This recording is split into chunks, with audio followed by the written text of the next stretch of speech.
You must. Welcome, ladies and gentlemen, to the October 9th, 2023 City Council meeting.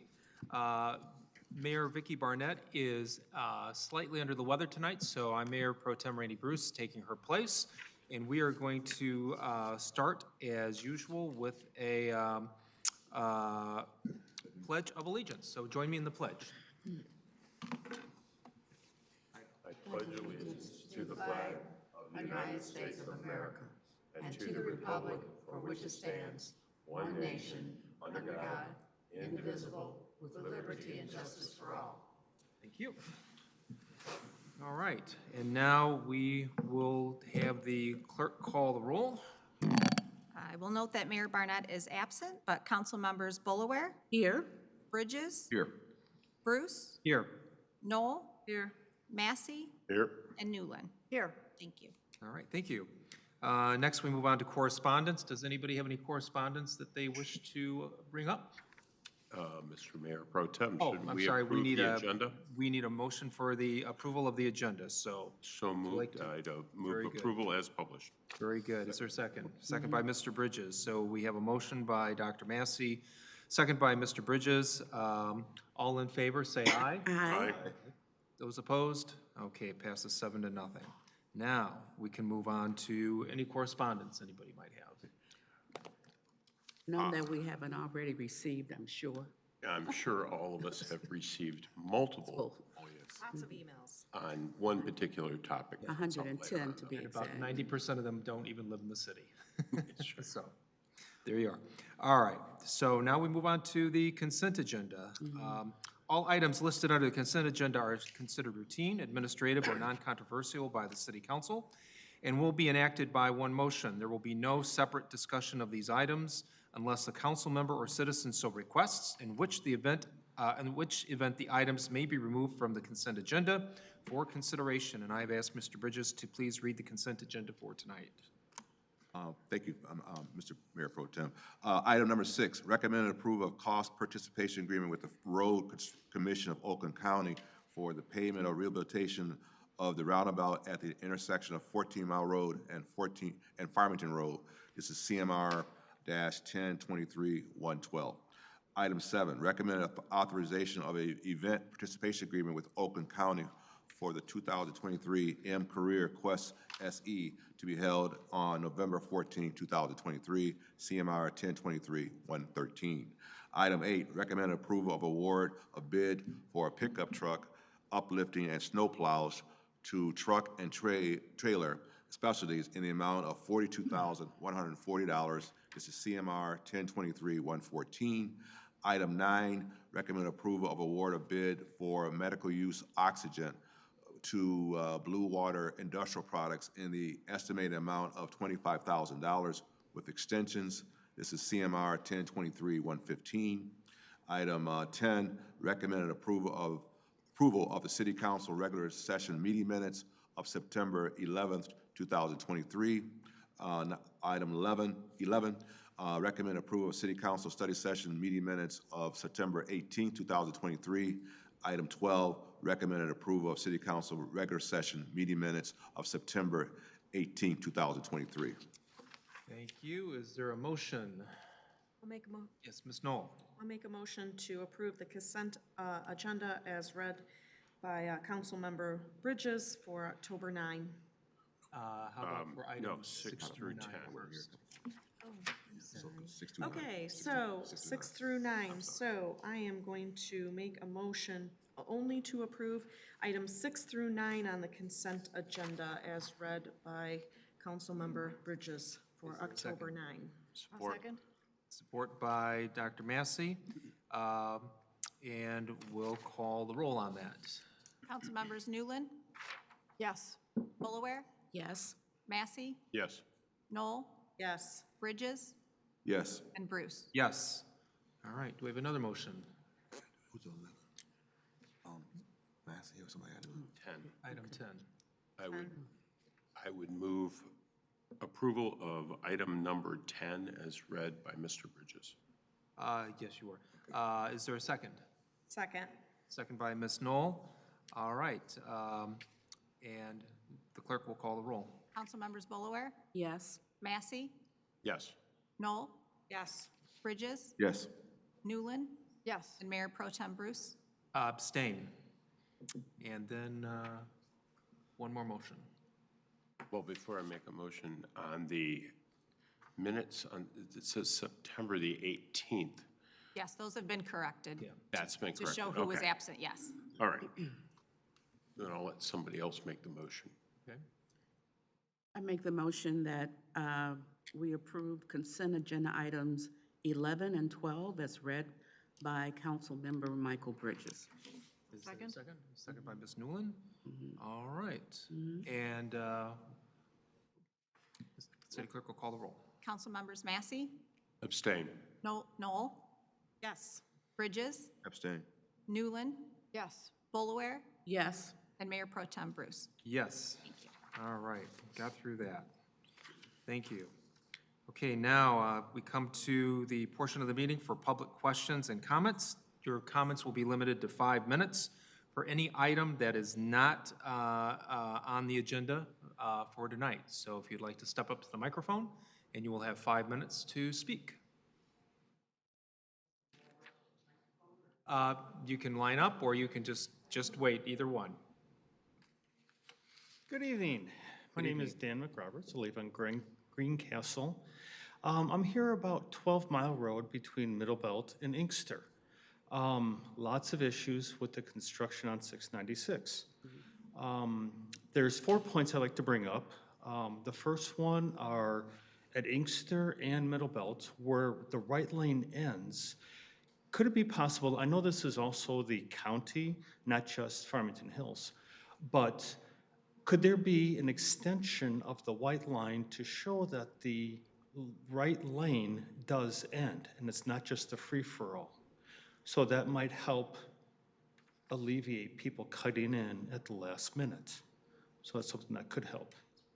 Also, with all the construction, traffic is backing up from both directions all the time, usually. And could it be possible to have a sign that says, please don't block the intersections? There's only 7 roads, so this is about 14 signs. And also a white line to show where, please don't block the intersections. When the traffic isn't backed up, people still try to use 12 Mile as 696, and they go as fast as they can. I know this isn't a possibility, but some people have suggested putting up a traffic light to help slow traffic down. And then the fourth question that I have is, could there be a study on the noise from 696? I know since 696 was opened back in '89, traffic volumes have increased, the semis have increased, and it seems like their weights have increased, so the noise has increased. And I live close to 12 Mile Road, and that's 3/4 of a mile away, and I can hear 696 as if it was just a river. So, thank you. Thank you.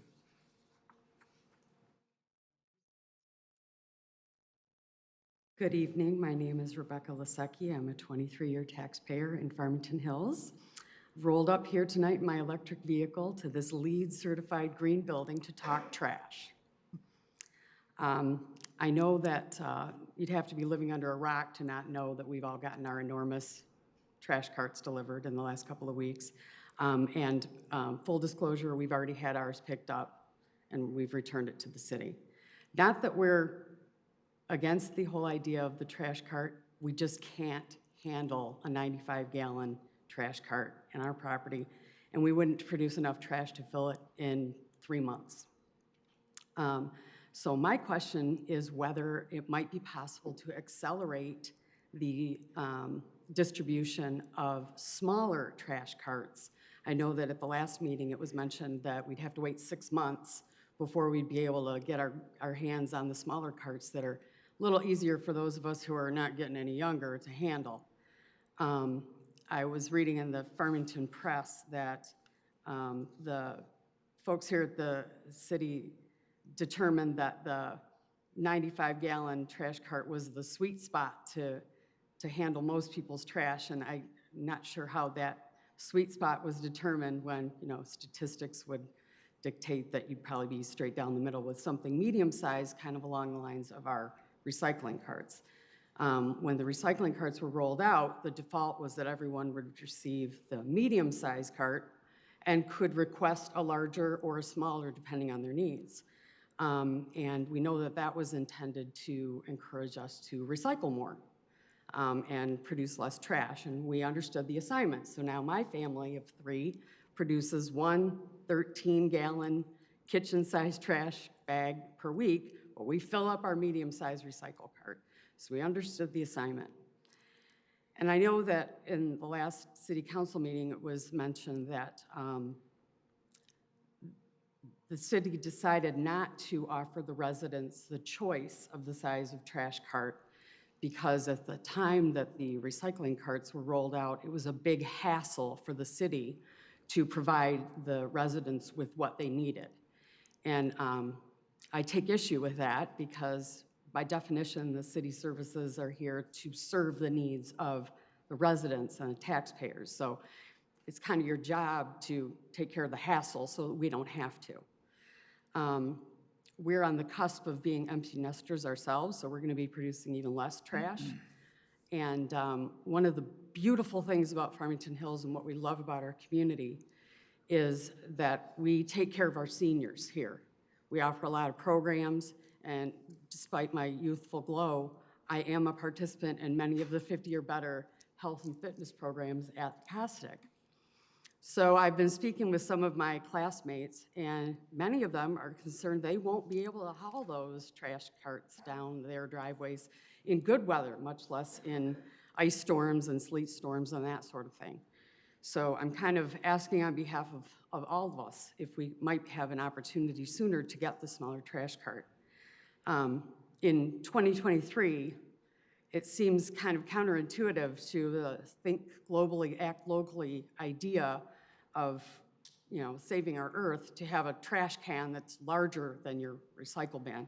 In this very room at the end of the dais, the recycle bin is twice the size of the trash can. So it would only follow that at our residences, we would have the same thing going on. So I humbly request that, even though it seems like it's kind of small potatoes, the trash carts, it is indicative of a larger issue, and that in this case, the city didn't really assess the residents' needs before making the arbitrary decision to just dump these behemoth carts. Literally, my entire family could fit inside this cart. That's a lot of cart. And I don't have the upper body strength to haul it up and down the driveway if there's trash in it. And people with disabilities or those of us with like neurodegenerative diseases, we don't know how long we're going to be able to maneuver those carts even if we can do it today. So it is a larger issue, and I think something that the council needs to be aware of, that when decisions like this are made, we need a little more input from those of us who are paying for them. And again, long story short, if we could get those smaller carts sooner, that would be fabulous. Thank you. Thank you. Mr. Mixon, did you want to comment or wait till city manager comment section? I'm happy to, we can wait till the city manager's Okay, comment. That's that fine. sounds great. Okay. Yep. Thank you. Good evening, council and community members. I just want to take this opportunity to introduce myself. My name's Jackie Thomason, and I'm the district director for State Senator Mary Kavanaugh.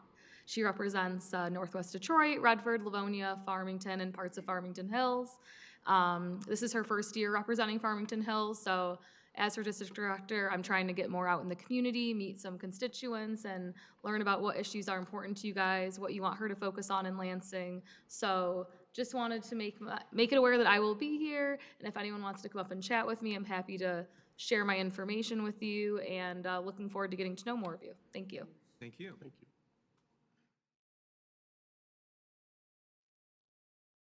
Honorable members of the City Council, I really appreciate the opportunity to speak with you today. My name is Saif Boji, and I'm the owner of Blue Hookah Lounge. We're requesting an extension of our operating hours. Currently, we close at 11 p.m., and we'd like to extend it to 12 a.m. on weekdays and 1 a.m. on the weekends. We have been part of this community for over a year now, and during that time, we have strived to operate our hookah lounge with the utmost respect for our neighbors and the city's regulations. Some of the things that sets us apart: strong track record. We have operated in the city of West Bloomfield for over 10 years and counting, and without any incident. As attested by Mayor Kaplan's recommendation letter. I do have a copy of it if you guys want to have one. Community support. We love being part of this beautiful community. We work really hard to be in a great relationship with all of our neighbors. Our landlord endorses our responsible and positive presence in the recommendation letter as well, which I do have a copy of it. And the most important part is responsible practices. We have strict policy that maintain a peaceful, enjoyable environment. We don't host private parties nor have DJs and prohibit outside drinks. This policy is not only in compliance with local and state regulations, but it also reinforces our commitment to safety and responsible business operation. Our history shows a responsible track record. We are committed to maintaining safety and enjoyable space for our community. To summarize, we kindly request your support for extending our hours to 12 a.m. on weekdays and 1 a.m. on the weekends. We believe this adjustment aligns with the changing dynamics of our community and would also help us continue our responsible and positive presence in the city of Farmington Hills. Thank you for your time and consideration. Thank you. Thank you.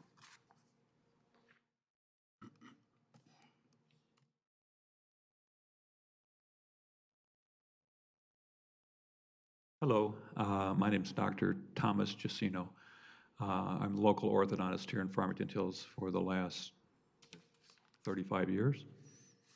I just wish to... Are you here on the Timbercrest property? The PUD for Timbercrest, number 4 on the agenda?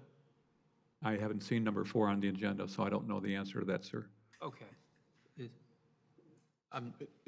It's the Timbercrest PUD regarding the amendment to the PUD? Is your office at 12 Middle Belt? 12 in Middlebelt, yes, sir. Are you here talking about the drive-through? Yes. Yeah. That's item number 4 on the agenda, so Thank we're you. going to get to that. Okay, So if thank you want to you. wait till then, we're going to have a public hearing. Got it. I just didn't see it up there, so Okay. thank you. All right, thank you. Oh, and you have to fill out a blue sheet too. They're in the back, and give it to the clerk. Thank you. Anybody else for public comment?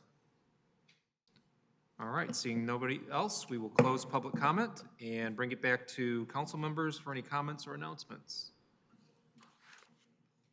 Ms. Boulware. Yes, I'd like the city manager to look into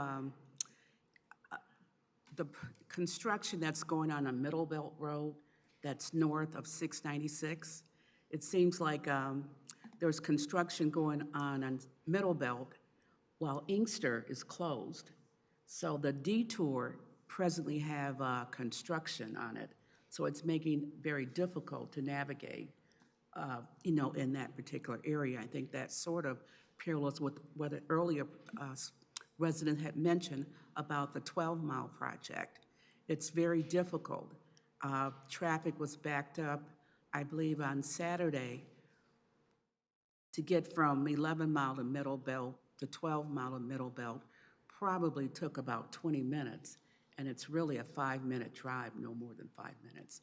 So if we can look into that and see what we can do, especially having work done at the same time, that's the detour for the Inkster closure. Thank you, but that's all I had to say today. Ms. Knoll. And I just want to add to that, Orchard Lake, going northbound from 11 to 12 is also down to 1 lane. So the other day, when I was heading east on 11 Mile, that was also backed up all the way to almost 11 Mile, because that's down to 1 lane northbound. So yeah, we're kind of getting hit with multiple construction and closures, all within 3 miles or 2 miles, really. I can respond to that. So a little bit off the cuff here, but I think I understand what's going on, and Karen's going to keep me out of trouble here if I get too far afield. And I think we've had these discussions before with city council with the way federal funding comes down through the state to road commissions and to local jurisdictions, road jurisdictions. And I think what we're seeing here is both a double-edged sword with the amount of funding that came down from the federal government for infrastructure improvements all hitting at kind of the same time. I think MDOT actually pulled the 696 project forward that kind of caught everybody off guard. And the work that we're seeing the road commission do and even our own projects have been in the pipeline for 3, 4, sometimes 5 years because we've been in line for funding. And so the 696 job, the MDOT project has really kind of snarled everything up because the local jurisdictions are obligated to spend those monies in those program years. And so it's really kind of an unforeseen consequence by some, not by us, that this was going to cause some major traffic issues with all of these projects hitting in the same program year. So that's my explanation for that. We can certainly call the road commission and let them know. I'm hopeful that the Middle Belt project, from what I've seen, because I got stuck in that traffic as well, it's what we call a 3R project. So it's a mill and overlay, essentially, with some additional tapers that they're putting in. And I'm hoping that they're going to be out of there within the next few weeks. I think they will be. It should be a pretty quick process. But we will check. Okay. And thank you for everybody's patience, because it's a little crazy. Anybody else? Dr. Massey? Thank you. I've already extended this thought to the city manager, but for our other directors that are here that were very involved in setting up the open house yesterday, it was extremely well attended. It seemed everybody was having a very enjoyable time, and even had one family who they were expressing they were a little worried this year that we were somehow not going to have the open house because their sons really enjoyed it. And with the 50 celebration of the fireworks, there was a concern that we weren't going to host the open house. So congratulations on all who participated, and it was just a great event for the community. Thank you. Ms. Newland? Again, congratulations to our public safety, their participation in Faith in Blue. 3 hours of trunk or treat at the Costic on Saturday. I would say we probably saw 800 children. It was very well attended, very well, I think it was very well enjoyed. Lots of smiles, lots of thank yous, and lots of happy Halloween. So it was a beautiful event, and it's so collaborative of the entire community. All right, anybody else? My only comment is I had the pleasure of joining some of our firefighters, the city manager, and Senators Kavanaugh and Rosemary Byer today at the fire station headquarters for the presentation of a $3 million check. And don't get to be present for many of those, so that was fun to get that check. That's going to go towards our new state-of-the-art command center, I believe. Yep. So we're very excited about that. Thank you again to the senators for their help in obtaining that money, coming back to our city.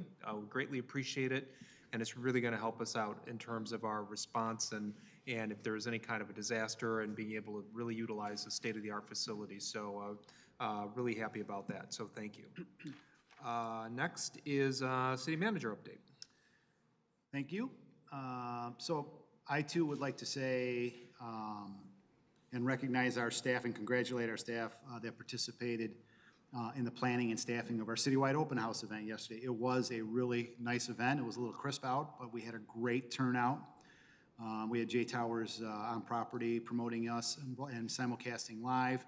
And so I just wanted to say to the community, I hope you enjoyed the event, and we hope you show up next year as well. That's a perennial event that we have. Actually, an annual event that we have, and a job well done to our staff and our planning team.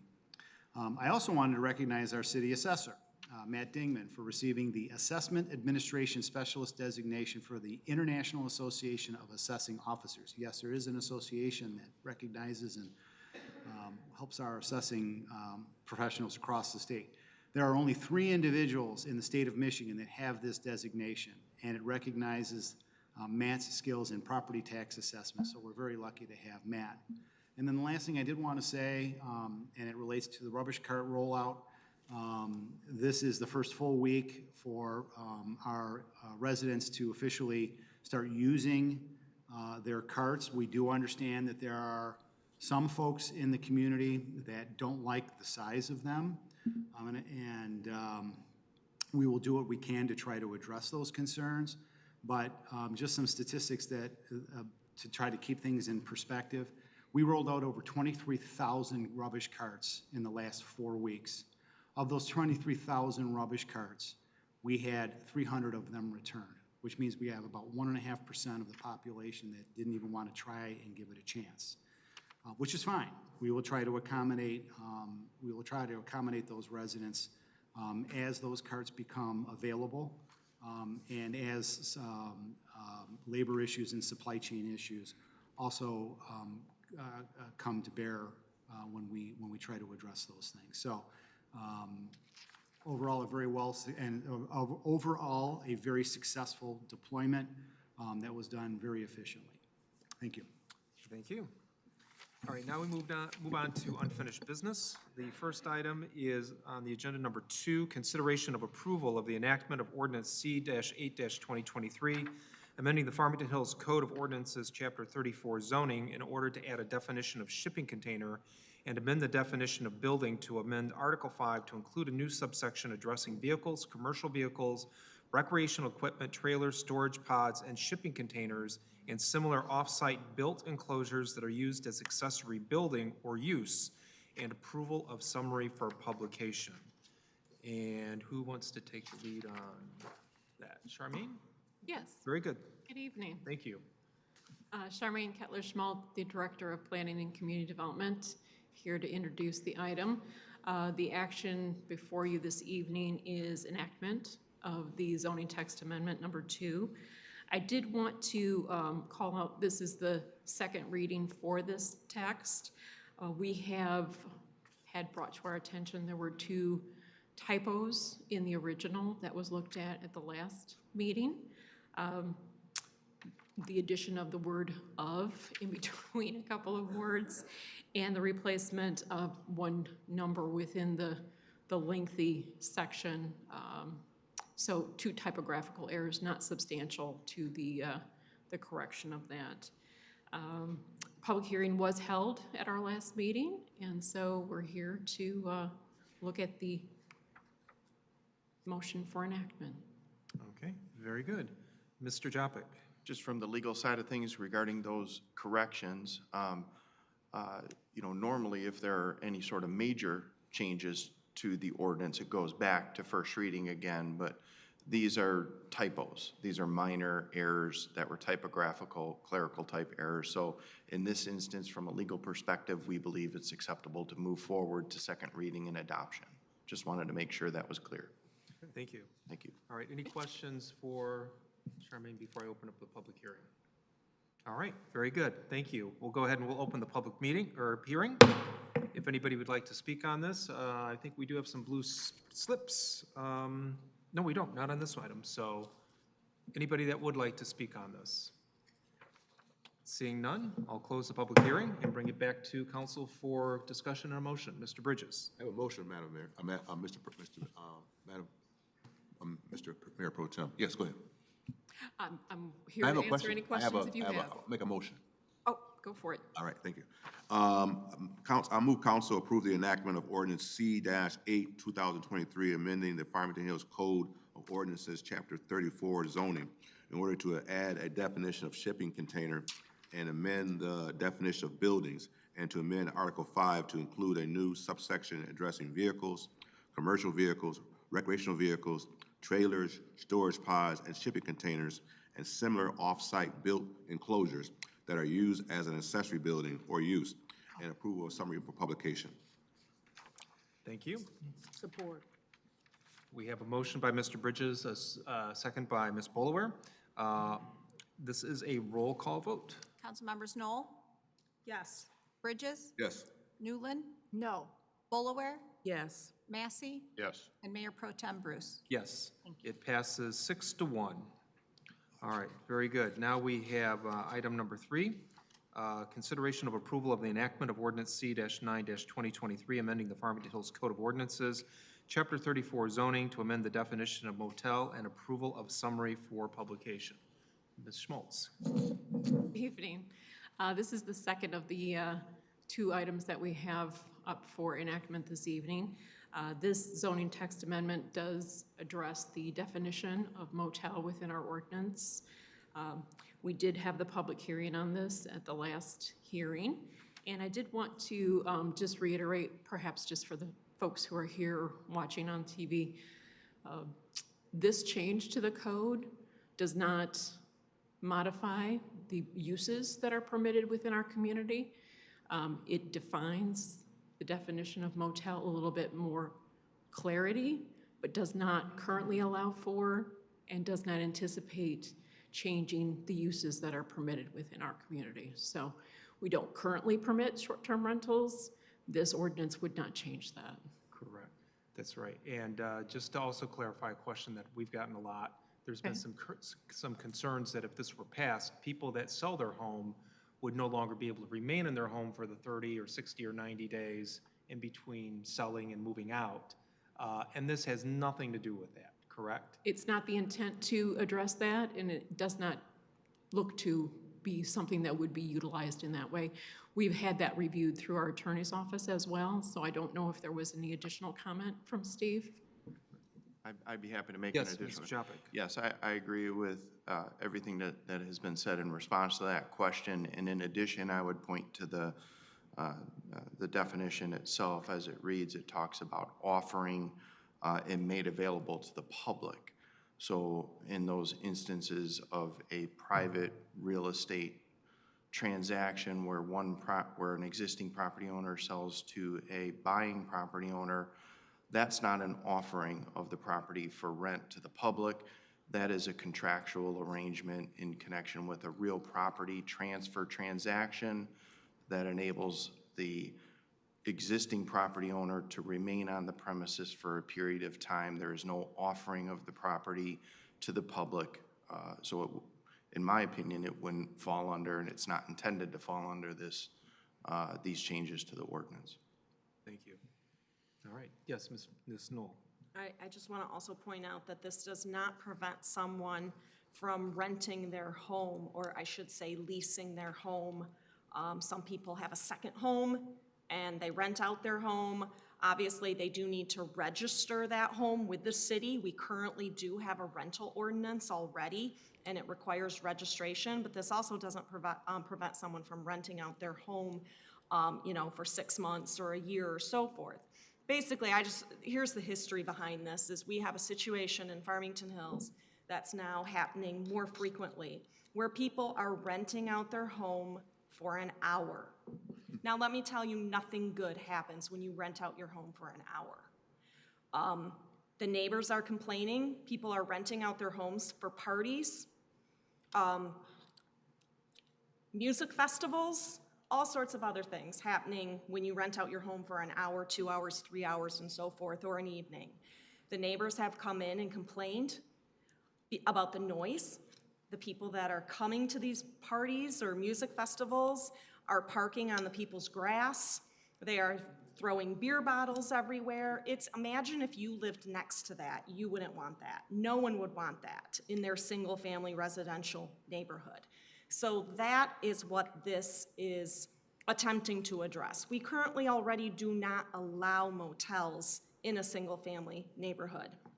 All this is doing is, as our planner stated, is changing the definition of motel to make sure that single-family homes are excluded, so that you can rent it long-term. You can't rent it for hours. Anybody else? All right, thank you. We do have a couple of blue slips of people that would like to comment. The first one is Kevin Hultgren, who would like to come up and address council. Good evening.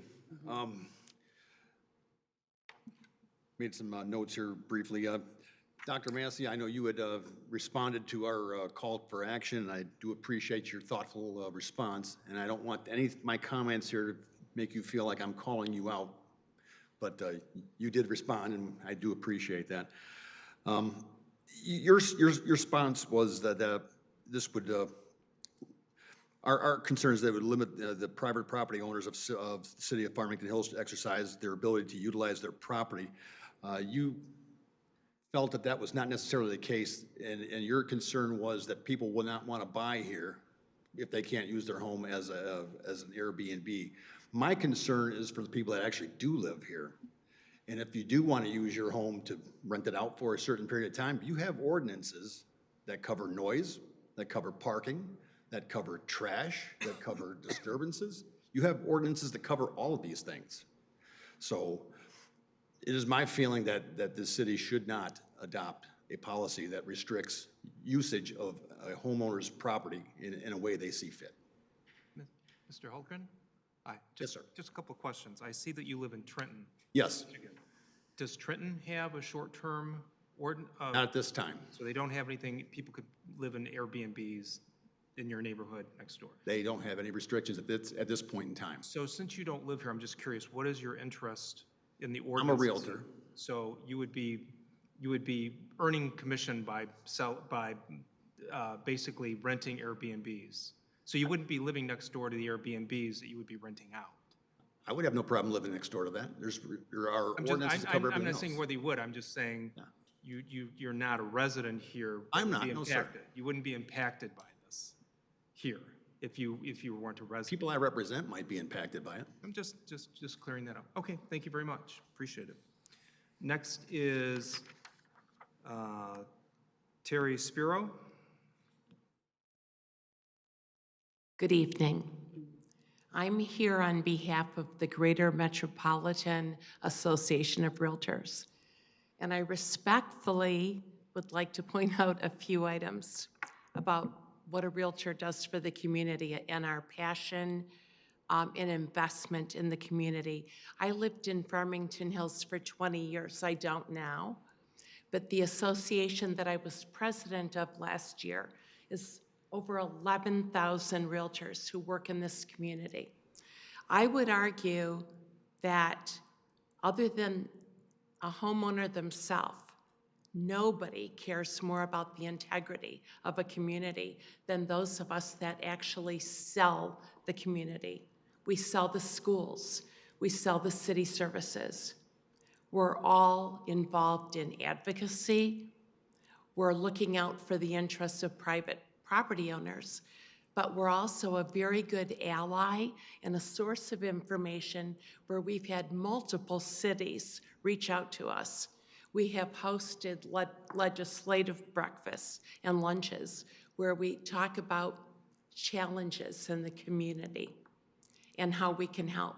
So on this topic, you mentioned that you had received a lot of letters, and a lot of us are not residents here, but we all make our living here and we have clients. I have a listing in Farmington Hills right now. Sorry, I need water, but anyway, we all represent to the best of our ability. So private property rights are integral to our philosophy. And where our concern is, there is some ambiguity in what is considered a short-term rental. The statement was made 3 or 6 months wouldn't be a problem. Well, there are a lot of times where it's going to be a shorter period of time. People do tend to, when they make their arguments to limit property rights, they tend to give examples of abuses to zoning in terms of noise ordinances, parking and all that. All these things are in place and can be enforced.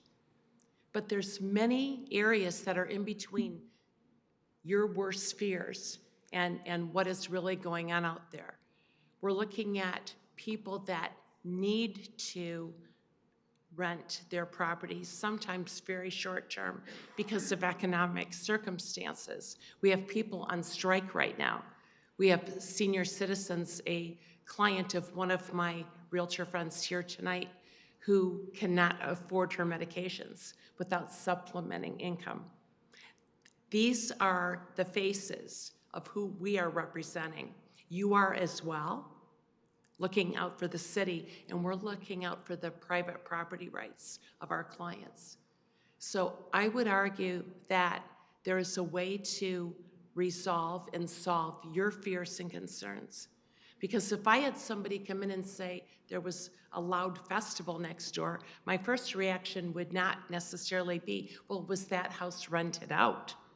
But why wasn't the noise enforcement taken care of? I mean, why aren't existing criteria to keep this from happening? Why is that not being utilized?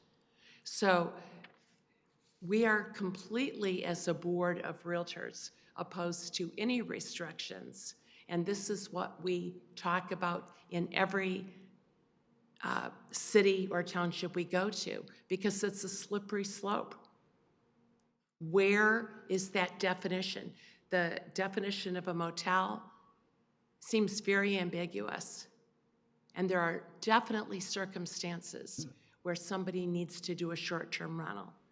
And so rather than throwing the baby out with the bathwater, so to speak, we would suggest that there are better solutions than what you have proposed this evening. Thank you. All right. And I think that was the last one, so I will bring it back to council for discussion and a motion. Ms. Newland? I voted no the first time, and I will continue to vote no. I think this only furthers to enforce an aged ordinance. This ordinance it does not look forward-thinking, it only looks backwards.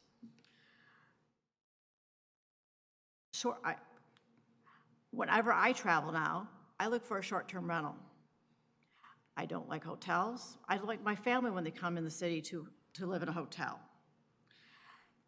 Also, the new generation, when they're looking to potentially get employment in a city, they like to see what the city's like, the vibe for the city, what the vibe of a residential area is like.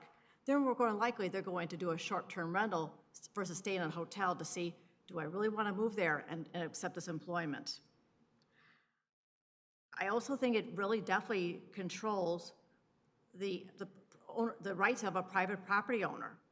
I mean, there's many times I know that I've had, even my employees have to move quite quickly, and a short-term rental works out for the property that they own. Again, new travel. People like to not stay in multiple hotel rooms. They want to be able to have their family together in one location. They don't want their families, again, in hotels. They want them nearby. So, as I say, I think, again, this is making a aged ordinance even more aged. So I will vote no on this continually. And again, I respond to every single 100+ emails I've received. Anybody else? Motion? No, I've got another comment. Yeah, go ahead, Ms. Newell. So, I just want to say something about existing ordinances regarding noise, trash, and so forth. And we do enforce those. But imagine you live in a single-family neighborhood, you take great care of your lawn, and every single weekend, one particular neighbor is renting out their house to have a party. And cars line up down the street, and you hear the noise blasting, and you call the police. And the police have to come out. And they get the runaround from the homeowner. Oh, no, I'll turn down the music. You know, they make excuses. Okay, they leave. We gave you a warning. There is such thing as due process. So police give them warning. Doesn't happen. Another neighbor calls and complains. The police have to come back out. This time now, it's more than a warning. And at some point, they're able to stop the party. But you now had to deal with that for half hour, 2 hours. It doesn't matter.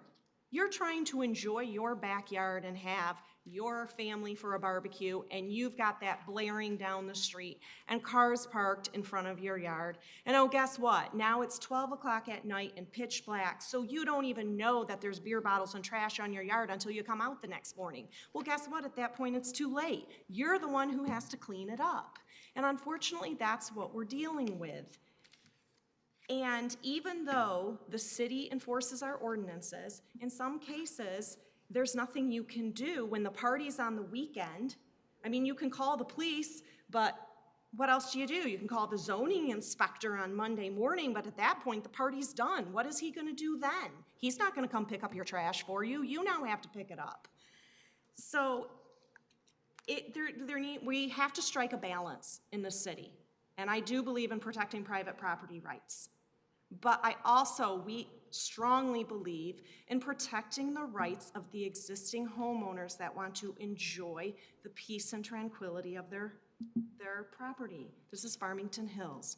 We are not we have downtown Farmington, but for the most part, we are a suburb, we're a bedroom community. And that is why a lot of people move here, is they like the larger lots. They like the peace and quiet of their neighborhoods, and they want to enjoy that on the weekends and not have to worry about constantly calling the police and how long is it going to be until the police have proper process and have done all the warnings and so forth in order to stop this party that happens every single weekend. Because the homeowner bought the house specifically with the intent of making money by throwing parties. And they charge people to get in. And even though you're not supposed to do that, it's very hard to prove. Again, the police get the runaround from the homeowner. Oh, no, I'm not charging people. No, these are all my friends.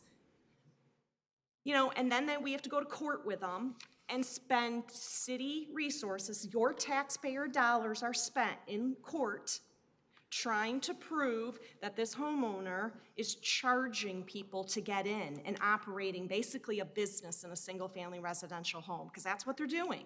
And we have to spend your taxpayer dollars trying to fight that in court for 6 months to a year because they delay and delay and delay, and you know how long things can take in court. Meanwhile, they can keep throwing parties because there's nothing we can do while we're still fighting them in court. That is what we've been facing. So that's why I do think this is a good balance. Again, still allows people to rent out their homes, I should say, for leasing, but yet doesn't allow them to get into a situation where they're renting it out for a couple hours for parties. Anybody else? Motion? Okay, go ahead, if you want to make a motion. With a comment. Yeah, So that we go get ahead. to the point where we That's can great. discuss it with a motion or. Make a motion. Can I just, So- Yes, I don't usually chime in on this kind of stuff, but sure. just Just mention. thank you, I appreciate that. And I appreciate you folks coming this evening, and I don't, I understand where you're coming from. However, when you say that the city has ordinances and all the city needs to do is enforce its ordinances, that's very true, but there's a high price to pay for that. There's an extremely high level of administrative costs, both from myself, Charmaine's staff, our city attorney, our police department, our prosecutors, the courts, that I think the realtor lobby is missing. I just think you're missing it. And I know this has been bantered around up at the state level. We've testified with MML. We understand what's going on. Mary Kavanaugh staffers in the audience. I appreciate you being here so you can hear this too firsthand, because this is where the state legislators need to understand this short-term rental issue. Yes. They really do. And I'm speaking to Mary through you, so hopefully you can convey that to her. These are boots on the ground. And I would have loved to have had you embedded with my police department when we were at one of these events a couple of years ago, where we had to call in mutual aid because the people renting the house for a hip-hop festival had over 1,000 people on a 5-acre parcel here in Farmington Hills. We had people coming in from Franklin. We had mutual aid from West Bloomfield, Farmington, Farmington Hills, and I think even Franklin, to try to get the crowd under control because they were very belligerent. These weren't peaceful people. They were looking for a fight. And so Chief King's not here today, but I think you should understand that while maybe the vast majority of the people that are your clients that want to set up short-term rentals in their communities may be great people, there are those, a small percentage, statistically there are always some, that cause a lot of trouble in our communities that I think you're hearing it from our city council. We've had enough, and we're going to take the appropriate actions within our ordinances with the guidance of our city attorney to try to minimize those impacts as much as possible. So thank you very much. Thank you. Appreciate it. Dr. Massey? Thank you. I would move approval of the enactment of Ordinance C-9-2023, amending the Farmington Hills Code of Ordinances, Chapter 34, zoning to amend the definition of motel, and the approval of summary for publication. And my comment that goes along with that, and you've already heard people, Support your support, okay. So there's support. Motion by Dr. Massey, support by Ms. Boulware. So now I guess this is my discussion component. And I'm very sensitive to it. You've already heard that we respect and embrace private property rights. But this, putting this definition in here, this is an ordinance that goes back to our home-based business ordinance, which has very specific components to it. And this just adding this definition doesn't change that ordinance. This was prohibited, this activity was prohibited under our home-based business ordinance, and that's been in place for well over 20 years. It's just this, by putting this definition in, and a couple of the comments, because I did respond to every person who wrote me, and I tried to point that out. It's not taking away anything. It's just focusing in so that we have yet another tool to ensure that we are able to look at not just the individual who wants to use the home for these short-term rentals, but also all of the people who live in that neighborhood. And I, for one, I want to know my neighbors. It's a security issue. I like to know who lives next door to me. I want to meet them. I want to interact with them. My community is very strong that way.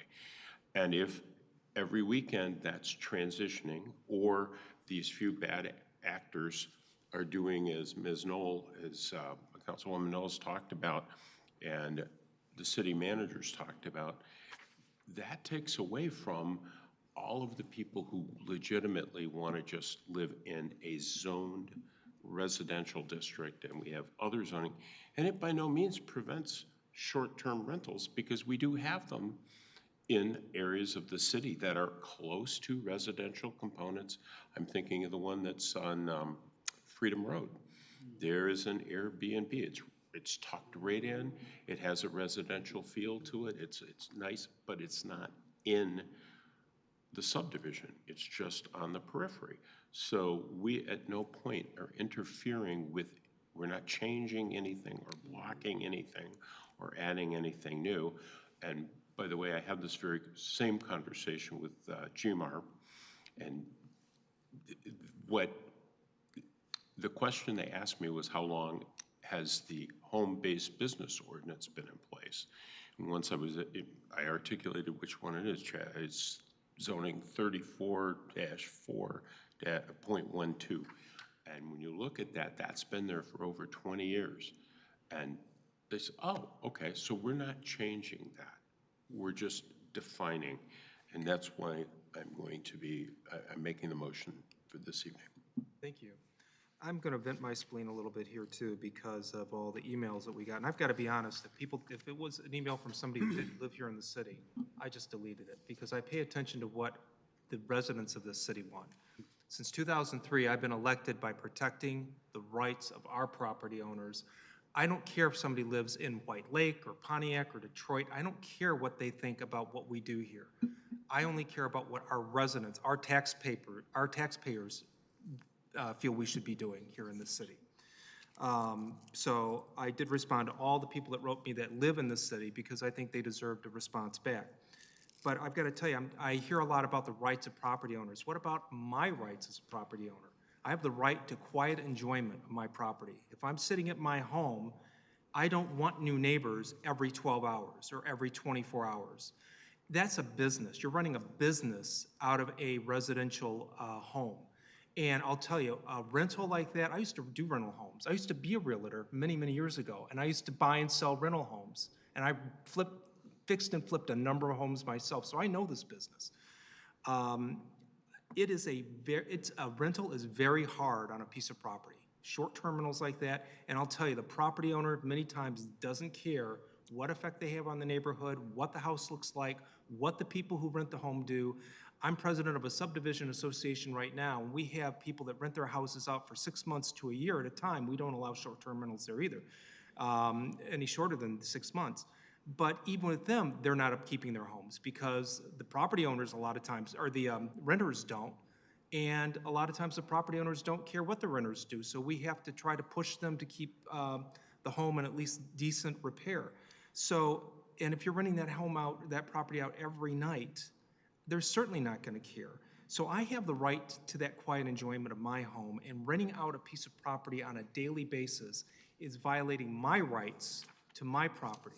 So I really don't agree with the whole argument about it's depriving somebody else of their property rights. If they want that property right, then they should go to some place that's a vacation haven where people do engage in a lot of B&B activity or Airbnb activity. So they don't fit here in our neighborhood, in our neighborhoods. If you want to run a business out of your house, I believe it's only, you can only have the business in your home take up 15% of the square footage of your house. Any more than that, and it's not allowed. So we're not talking about a piano teacher or a tutor or that kind of thing, but renting out the whole house, that's different. So it's a profit motive driven thing. If there wasn't a profit motive, we wouldn't have received one email. If there wasn't a profit motive involved in this, there would have been crickets in our inbox from anybody because they wouldn't have cared. This is all about profit. It's all about buying and selling overnight rentals to people that want them. And again, it doesn't fit in our neighborhood, but this is just a profit motive driven thing. So I don't think this is appropriate to allow B&Bs. I think Airbnbs. I think this is a good step in strengthening our ordinance. So that is my comments. I'm going to call the question. All those up, it's a roll call vote.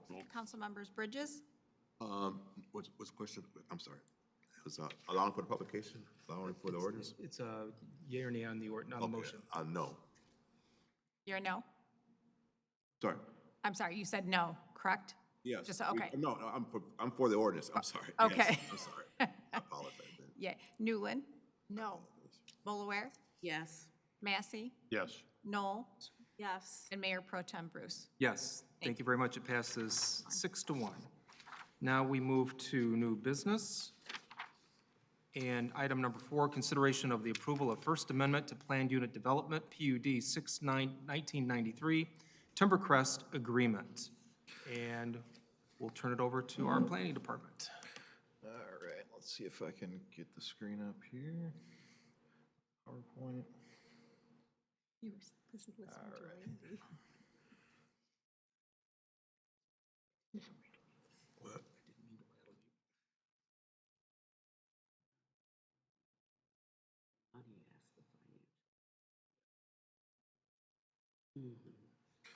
Okay. Good evening, members of City Council. Eric Pradonic, City Planner, here with you tonight to introduce this item. Back on April 24th, 2023, following a public hearing and considerable amount of discussion on the issue, Council approved an amended PUD plan for PUD 6/1993, which is also called the Timbercrest PUD. Tonight, the associated PUD agreement is before you for consideration, as it's generally a condition of any PUD plan approval that the agreement be brought back before council for approval as well. The PUD plan that was approved by council back on April 24th would permit a drive-through coffee shop in the existing northernmost tenant space of the southerly outbuilding within the shopping center at the southeast corner of 12 Mile and Middlebelt Roads, and that is the building here that's called out with the yellow arrow kind of pointing to it, the northern area of that space.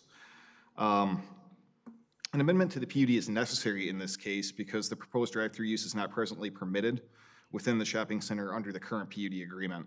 Therefore, approval of the agreement before you tonight would permit the drive-through restaurant use that was approved by council via the PUD plan back in April. And this approval would be specific to the northernmost tenant space of this particular building. So this wouldn't open up this entire PUD to allowing for drive-through uses. It's specific to this building and this particular space. So it should be noted that prior to the approval of the PUD plan back in April, council discussed the concept of an outdoor seating area for this particular site. The draft agreement before you would permit the outdoor seating area. And it's also shown on the applicant's plan that was approved by council back in April. And generally, council would need to authorize that outdoor seating use because it wouldn't otherwise be permitted in the PUD either. And that is about all I have by way of introduction here tonight. The applicant is also here, and be glad to answer any questions that you might have. Okay, any questions? All right, seeing none, we'll move ahead with Does the city attorney have any additions? Well, there are no issues. We worked with the attorneys for the developer property owner in terms of negotiating the terms of this PUD agreement. Of course, City Council already approved this amendment. This is coming back with the amendment being incorporated into the existing PUD agreement. We have to bring the agreement back to you now to finish the whole process. So we were in the throes of negotiating the terms and details that you see in the draft agreement before you, and we have submitted our memo indicating that it is an acceptable form and is brought back before you in accordance with the zoning ordinance. So it's just formalizing what we agreed to back in April, or what we passed? Yes, what you already approved, yes, that's correct. Okay, thank you. Any other comments? All right, seeing none, if we want to have the proponent wishes to say anything? Are they here? I thought they were here. The applicant is here. Sorry? The applicant is here if you want to hear from him. Do you want to say anything to this development? Okay. All right, then we'll open it up to the people who wanted to make a comment. First one is Dr. Giacino. Hello again. Sorry, I jumped the gun. It's all right. Again, I'm Dr. Thomas Giacino. Been an orthodontist in the area for 35 years. Been in this particular building for 16 years. The issue that I have is still the busyness of the parking lot already. We have a tremendous amount of traffic that comes in. There's really only, the entrance at the very south end of the parking lot is the entrance that most people come flying in. And they don't stop using any kind of a stop sign or anything, they just come flying in. That's going to be a big traffic backup. I can see if drive-through is going to come all around the back of the building and go out towards that south entrance, and there's going to be backup right there, people trying to get into the space. So I'm not in, having a problem with a restaurant or Big B Coffee. The only problem I have is the drive-through. It really is an issue, not just for busyness, but it's also an issue for safety. I have patients, as I explained once before, that will leave the back of my building and go to Kumon. Kumon is right behind us. They walk across the parking lot. They're going to have to walk through the drive-through. I have patients that come from Kumon back to my office. I have a lot of patients that get picked up behind my building with their parents. So they come in the front entrance. Parents will then sometimes leave and come back, and they'll pick the patients up behind in the back. There's going to be a lot of traffic going across that, of patient traffic and parent traffic across that drive-through. I don't like drive-throughs in general because I don't think they're very safe. I think there's a lot of car accidents in drive-throughs and other problems that way. I know people have gotten hurt in drive-throughs. I just would like to see a restaurant there, if that's what it needs to be, that doesn't have a drive-through. That's my biggest issue. We already have, once you put a drive-through lane and then another lane to go beyond around it, so people can enter and exit, it's going to be taking away some of the parking too. I don't think there's going to be enough room to put all the cars that are in there now. There's certain days when it's just absolutely packed. Not every day, but certain days when it's absolutely packed. And now you add a drive-through, which has a whole bunch of people lining up, and we're going to have a big traffic problem. And I worry about my patients. They're like my family. I worry about them every day. If necessary, I'll walk them out to the door myself. I just don't want to see anything happen to them. That's my concern. My own concern is always about their safety. Thank you. Thank you. Thank you. Next is Kathleen Giacino.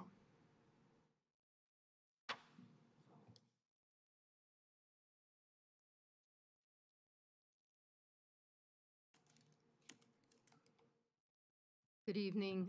I've had the privilege of caring for the world's most wonderful orthodontic patients in the Farmington Hills community for 35 years with Chicino Orthodontics.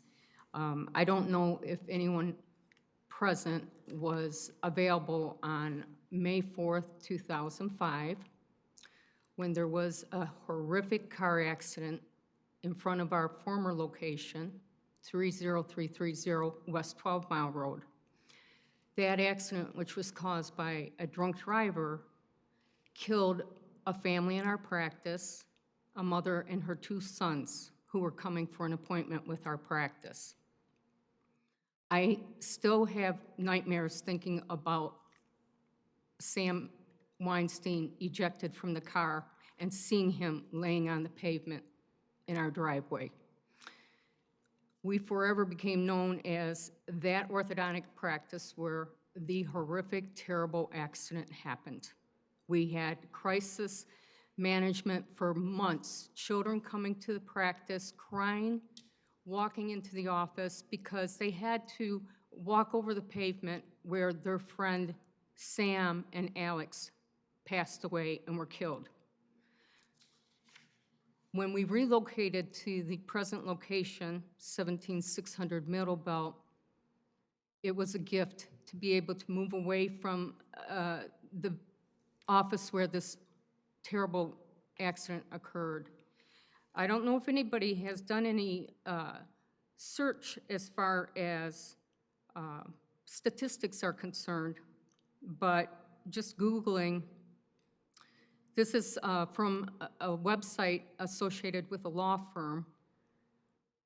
Drive-through location car accidents are more common than you would think. Believe it or not, one of the top places for auto accidents is the fast food restaurant parking lot and drive-through area. I also had written a letter to JBL Associates. They are the management company affiliated with Merchants Marketplace, our community. And Jacob Cotavelli, I had expressed my concerns months ago with regards to this proposed drive-through.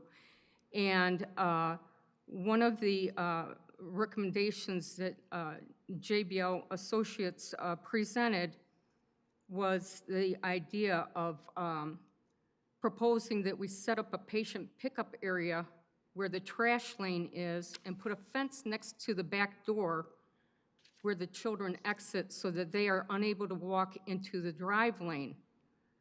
Okay, that was the recommendation coming from the owner of the complex. And interesting enough, on August 29th, 2023, in Atlanta, Georgia, a car appears to crash into a Chick-fil-A drive-through, jumping a fence. So, again, as Dr. Giacino expressed, we certainly are not opposed to that sweep being assumed by someone that would be interested in offering a service to the community. It would be a welcome opportunity. What our biggest concern involves is the safety of our most valuable asset, which is our children. I'm a parent, I'm a mother, and I will do everything I can possibly do to protect my child's health physically, mentally, emotionally. This is unbelievable that we would even consider installing a drive-through in such close proximity to our building with children coming in and entering through the front. This week, we had road construction in front of the building, and it was snarling up quite a bit. That road construction that was occurring in front of our building resulted in a number of cars cutting through the parking lot, through that south entrance, and cutting across the parking lot to get down to the exit going out onto 12 Mile. there needs to be a greater consideration with regards to the safety associated with this proposal in terms of life. You need to really take into consideration the potential detrimental effect this can have for anyone. Thank you. We've had 5 minutes. Thank you very much. Appreciate it. So I'm going to bring it back to council for discussion and a motion, and I do have a suggested Question for you. Oh, I'm sorry. The proponent like to step up and say a few words? Hello everyone, this is Masroor Ahmed and I'm the applicant on this part amendment. So one of the recommendation that they mentioned that we talked to the owner and then address their issue that there are going to be people in the back exiting from the back door. So initially when we talked last time, we thought like we're going to put the zebra crossing or the striped crossing lane. But in addition to that, we decided like we're going to put the fence throughout in the back.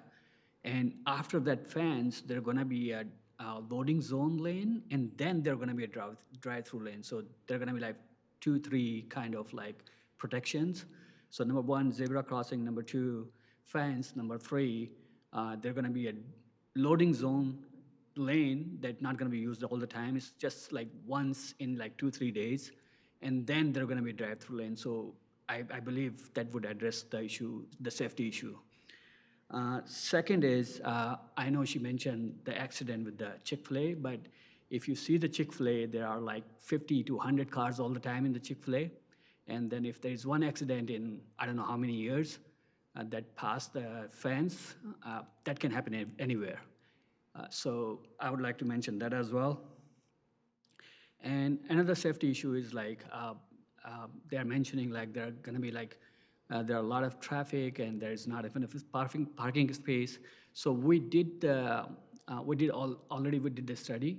There is enough parking space there. We already provided the parking calculations. It does meet the parking calculation. Actually, it exceeds the limit. So not exceed in terms of like we are overusing it. We have enough space.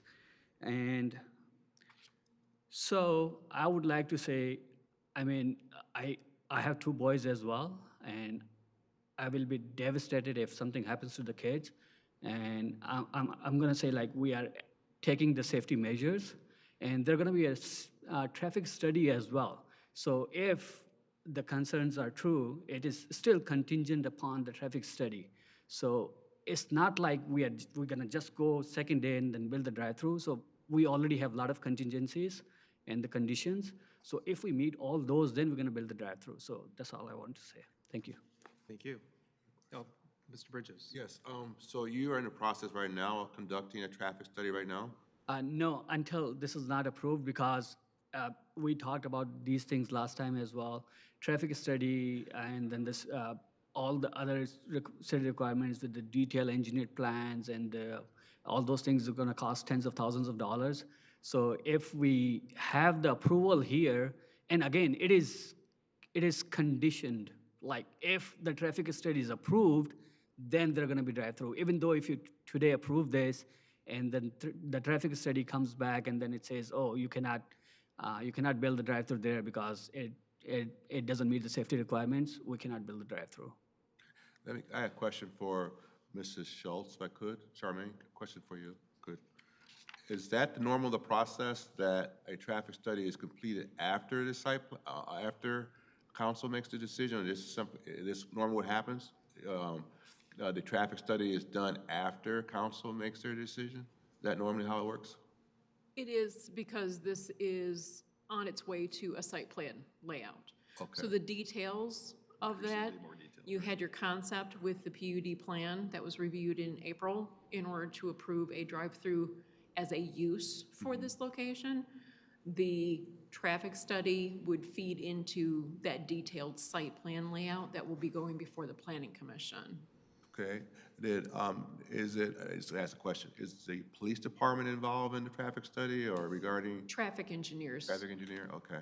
And So the proponent is saying that if the traffic study concludes that it's not, not a good situation, then he would not go forward with the plan, or? That may be a contingency with with the property owner. That's not something that would be within our regulations. There's always ways to remedy and have alternatives in order to make sure that that safety would be applicable. Let me just say also, Mr. City Attorney, can we make this contingent upon the completion of the traffic study? How does that work? You could, but the agreement does, although it doesn't specifically reference a traffic engineering study, it does reference in paragraph 3 the additional engineering review that has to take place for this project yet. And it requires that the developer comply with any requirements pertaining to that engineering review, which I'm hearing will include the traffic engineering review as part of that engineer department review. In the course of business of this particular item, is it possible to come back to council before the traffic study is completed, or what happened with that? How that process works? Well, you correct me if I'm wrong, but I think you were indicating that normally any sort of traffic engineering study is done after this point in time in the normal course of affairs? Yeah, but before the site plan is detailed and laid out before Planning Commission. So one exception to that would be if, and again, correct me if I'm wrong, because I don't have my ordinances in front of me, but if the developer of a PUD wants to go through the full engineering review ahead of time, they could. So there are some instances where that could happen, but it's really a decision of when does the property owner or developer want to go through that engineering review. Here, the property owner has committed to going through it after this approval of this agreement, if you approve it this evening, and it's baked into the agreement that that will happen. Okay. That's how we address it here. Okay, thank you, appreciate that. Yes, you're welcome. So a couple things here in regards to the drive-through. Back in April, when this issue was before us, in the motion, it specifically states that this restaurant can have no air fryers. And the reason why we did that is so that this could not be a Chick-fil-A. It cannot be a Wendy's. It cannot be a Burger King, a McDonald's. Those are the ones that you get a lot of high volume, fast food type restaurants. This restaurant cannot be that because those can't exist without air fryers. So this really is limited to a bakery, coffee shop. They tend to have a lot less volume than, say, a drive-through fast food type restaurant. So we did try to address that last April. So I do think that's good that we put that in there. I am looking forward, though. I know actually the site plan, what's also in here is that this traffic study will be part of the site plan approval. And that actually, though, will go to the Planning Commission. That's correct. But, because I know one of the things that came up last April is several council members suggested that the drive-through actually could be on the north side of the building rather than behind the building, so that the traffic circulation would be forced not just north of the building, but then more people would use that north entrance as opposed to the south entrance to the building. And I've seen many of drive-throughs where the drive-through circulation pattern is basically a circle just north of the building. So, you have your sign where you order, you come in, and then you circle by the building to pick up your stuff on the north end of the building. It would keep all of the traffic away from the rear of the building and the south end of the building. And that several council members made that suggestion. So I'm very hopeful that you took that under consideration and will be looking at that, because I think in the long run, it would ease the traffic circulation, because the south end is tighter. You have a lot more cars parking in the south end. You've got a big, I call it the donut hole effect, whereas the middle of this subdivision tends to have the most parking available. So something to certainly consider, and hopefully working with the traffic engineers, with your traffic study and the Planning Commission, who will basically site plan approval will go before planning. I'm hopeful that you take that under strong consideration. I'm not saying it's going to work, just please consider it. Yeah, we'll consider all options, and whichever one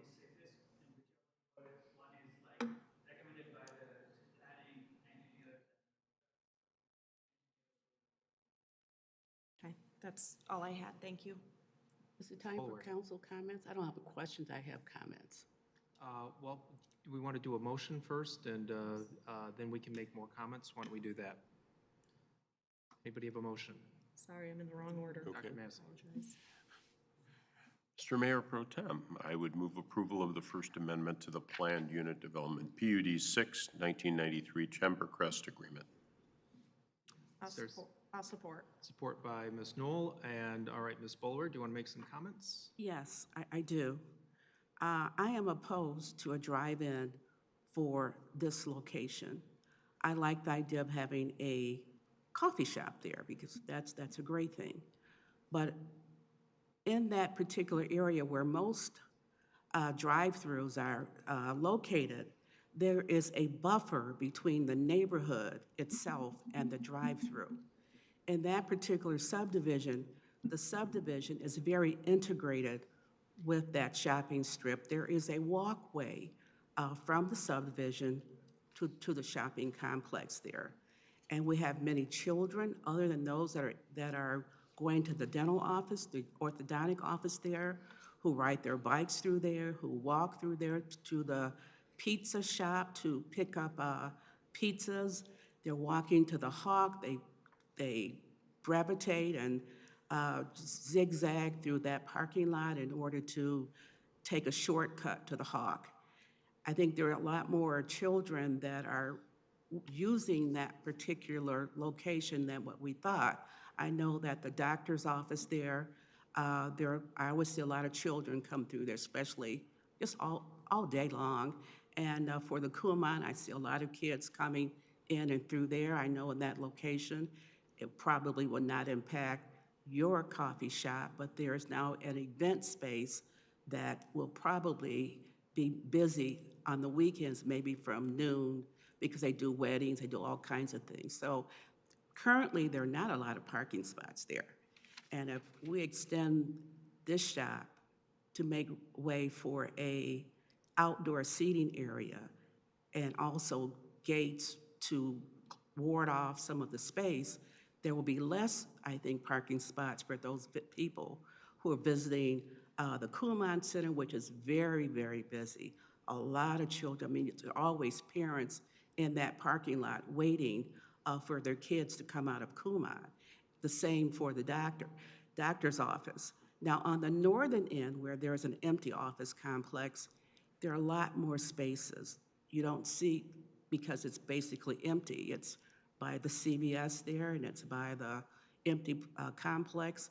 But on that end, where this coffee shop is going to be located, you have a lot of traffic already. You have Planet Fitness, you have the opening of the banks, you have the little cigar shop that's there now, you have the Asian market where there's a lot of traffic going through, and then you have children and also adults from the Timbercrest because it is not blocked off. There is no buffer between that shopping strip and the residents of Timbercrest.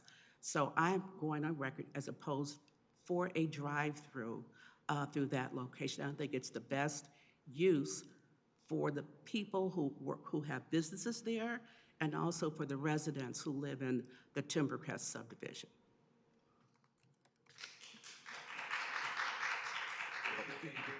No, applause, please. Anybody else have any comments? I'm in favor of it like I was back in April. I mean, I think the proponent has taken a lot of steps to try to make this as safe as it possibly can be. It's low risk, it's no risk. There's no such thing as no risk. Everything has risk to it. I think that this parking lot has already got a lot of other business in there in terms of cars coming and going. So I'm not convinced, I haven't seen any evidence that this would make it less safe than it already is. And again, especially with what we talked about last April and what the proponent could put into place to increase the safety. Certainly nobody wants to see anybody harmed going in or out of any business. So I think if you take all the right steps, you can reduce the risks to as little as possible, but it's not going to eliminate risk for anything. I mean, driving to your local Dairy Queen, there's risk involved.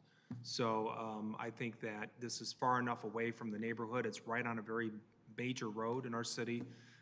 So I don't see any impacts that this would directly have on the neighborhood that's in back of the shopping center already. So I think that from what we saw back in April and what we heard today, I'm still thinking that this is going to be a good development. So I'm ready to call the question. All those in favor of the motion to approve, say aye. Aye. Can we raise our hands? I'm not sure who's in favor. 3, okay. Those opposed? 3, so I guess it does not pass, correct? Fails. Correct, the motion fails. Okay. So the motion fails. So it is not approved. All right, very good. City attorney has comments. Certainly. Yes. So, you know, we're in a situation where this was approved as a plan by City Council previously, and you're presented with an agreement, and the agreement was intended to contain the provisions that implemented your prior approval. So at this point, before leaving this agenda item, if there are any issues with the agreement itself that were not in keeping with your prior approval, you know, if you could give direction on that, or if it's on another issue that this is being denied, that would be helpful as well. But again, if the so the purpose of this is to bring an agreement back to implement what you approved previously in a 5-to-1 vote. So if the agreement is what, you know, the contents of the agreement are not in keeping with your prior approval, and there's something that we need to do as the administration to take this back and make those things more in keeping with your prior approval, either at this time or at a future time, we could use that information. I just want to put it out there that this would be an opportunity to perhaps address that issue. So your staff worked with our staff to formalize what we asked you to do. And now we're saying, let's throw that out because we no longer want you to do that after all the work and effort and cost that city staff and the attorneys put in to approve what we told them to approve back in April, and now we pull the rug out from under them. So is council sure that's what we want to do? Because I don't recall us ever doing that before, where we pulled the rug out from under our city staff and all of our city staff after we sent them away and said, this is what we want you to do, and then it comes back for the formal adoption, and then we say, we were just joking. If I could? Yes. Just want to be careful, that's not exactly what I was indicating. We don't. Well, I tend to right. summarize things a little differently. Okay, but if there's something that's missing in here that's not in keeping with the prior direction that was given, we could address that potentially and bring it back, and I want to make sure we exhaust that opportunity in our minds as the administration and staff and the developer as well. If there was something not in here that should have been, or something in this agreement that is not in keeping with your prior direction, that would be helpful. Much more diplomatic. I'm sorry, but yes, that is what we need to. Yes, Ms. Noel. Do you want me to just refresh everyone's memory what we approved in April? I think that would be a great idea. So back in April, we approved the motion. Actually, we approved it 6-0. So, 1, any conditions and requirements set forth in the Planning Commission's March 16, 2023 motion recommending approval of the amendment to the PUD plan to City Council shall be complied with or addressed to the satisfaction of the Planning and Community Development Department. And number 2, any conditions and requirements stated in Giffel-Webster's review shall be complied with or addressed to the satisfaction of the Planning Community Development Department. And item 3, limiting the restaurant to a coffee shop with no fryers. It is further resolved that the city directs the city attorney to prepare the appropriate PUD agreement, stipulating the final PUD approval conditions and authorizing the identified zoning deviations for city council consideration and final approval. Then we had the motion, and let's see, let's go down. Sorry, here we go. I'm just reading down. There was an amendment there. So here we go. sorry, it was 5-1, Bulaware opposed. That was on the amendment, that was 6-0.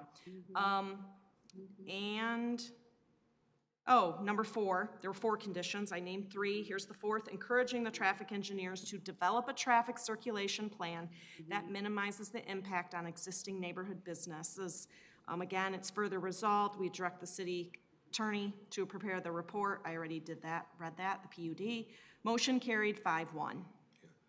That was the final motion. When I said 6-0, that was the amendment right before it. The reason why my position has changed is because it's the issue regarding the traffic study, and that has not been done. I would like for, more information regarding that. I mean, that's the issue that concerns me, is the issue regarding traffic and pedestrians walking through there and young children. It's in the motion, though. I'm sorry. Number 4, I just read the motion, encouraging the traffic engineers to develop a traffic circulation plan that minimizes the impact on existing neighboring businesses. That was in the motion. All this, Mr. Bridges. For the PUD. Opponents don't want to spend the money for a traffic study if it hasn't been yet approved.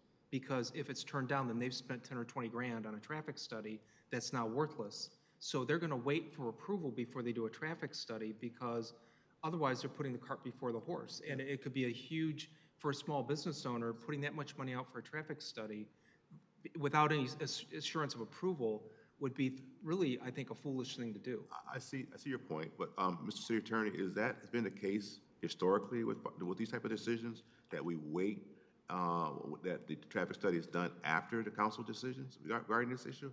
I mean, is that something we've done just for your recollection, is that what we've done in the past regarding these issues? Yeah, I think what we were trying to, and I'm sorry if this didn't come through, but what we were trying to explain is that sometimes it's done before and sometimes it's done later in the process, and based on the procedure that was set up and chosen that this followed, it was put off until after this approval, and I know Ms. Kettler-Schmaltz has something So to add. that's what I'm concerned about. What my point is that you said it's sometimes done before, sometimes done after.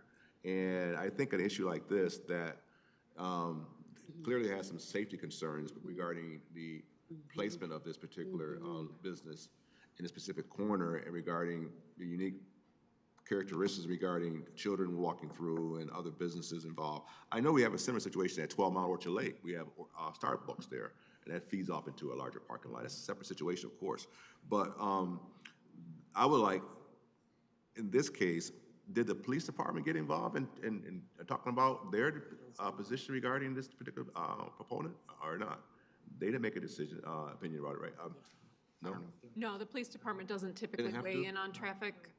The traffic engineer in our engineering department is the one who reviews traffic reviews. Okay, I'm sorry. So the bottom line is that the reason why it's somewhat difficult is because of the fact that we've done this before, and sometimes we didn't do it regarding traffic studies. So in this case, we did not do one, and it was not done by the proponent, so. But the problem is, we sent off city staff with marching orders saying, we approve this, just write it up, and it'll come back before us once you write it up, and we'll give final formal approval. That I think, is the heart of the issue. Right, because we agreed that the traffic study would be Be a done part. for site plan Right. approval, which the planning commission is the one that looks at the traffic study, not us, the Right. planning commission. Right. And We Ms. agreed in April, that was the process that we were gonna follow. Dr. Massey. That's why it's part of the motion. Right. And what we have to realize is that when that planning study is done, I understand not doing it before you have the potential accessory use, but it can't go forward if they can't come up with a safe way of doing this. So they'll have to do the traffic study, do the engineering, the site planning, everything else, and it can come back and get turned down because it's not done. We're amending the PUD to put in the potential for the accessory motion, and that was the 5-1 vote in April, putting those conditions in place. What comes back after the fact is that those conditions can't be met, as they've been read by Councilwoman Knoll, then it will not happen. Yeah, I'm gonna, All right, then how about if we reconsider the motion? We can bring the motion back forward. Yes, for a motion for reconsideration, it has to be made by a member of council that voted in the majority, and in this instance, the majority was Councilmember Newland, Bolaware, and Bridges. So one of you three would have to make the motion to reconsider. It can be seconded by anybody on council. And so what you do is you make the motion to reconsider. You don't change the decision as part of that. You just make a motion to reconsider the prior decision, all right, the prior vote. You make a motion to reconsider the prior vote, period. And if that passes, then you resume the discussion as if, essentially as if the prior vote wasn't taken. So you resume your discussion, and then another motion can be made regarding the agreement at that point, if you decide to do that. So it's a two-step process. I'll take the first step, okay? I would like to make a motion to reconsider that prior vote. Okay, is there a second? Support. So there's a motion to reconsider, moved by Mr. Bridges, seconded by Dr. Massey. All those in favor say aye. Aye. Those opposed? Are you both in favor or opposing? I'm sorry. Just reconsider it. Reconsidering, This is not yeah, the- reconsidering. Just discussing it Yeah. again. Yeah. I could do that, yes. Mhm. I'll say yes. So then it passes 6-0, okay? And then motion to, So do we want to have any other discussion or just make a motion again? Whichever you Well, prefer. I'm going to be consistent. I didn't vote for it back in April.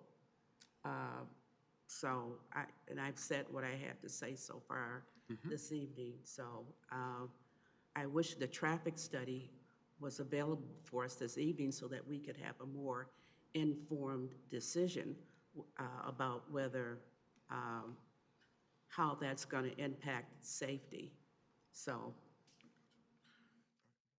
I have a motion to approve and authorize city manager to execute the First Amendment to the Timbercrest Plan Unit Development, PUD 6, 1993.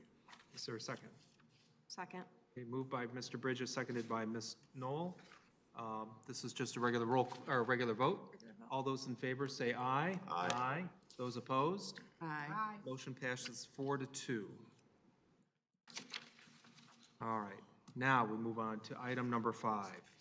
Consideration of approval of appointments to the Farmington Community Library Board and Employee Retirement System. Is there a motion? Sure. Ms. Knoll. I will like to make a motion for the following appointments. That would be for the Farmington Community Library Board, the appointment of Sharon Snodgrass, the length of term being 4 years, with the term ending February 1, 2027. And an appointment to the Employee Retirement Board. I'd like to make a motion to approve. Can I just to double check, one motion, right, is okay? Yes. Okay. Eric Gould, and that would be for a term of 3 years with the term ending December 31st, 2026. Is there a second? Seconded by, motion by Ms. Knoll, seconded by Dr. Massey. Oh, I'm sorry, Ms. Bolaware, seconded by Ms. Bolaware. Any other discussion? All those in favor of the motion say aye. Aye. Those opposed? Motion carries 6-0.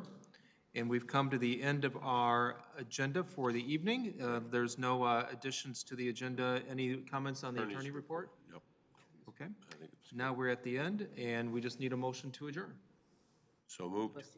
Second. All right. All those in favor say aye. Aye.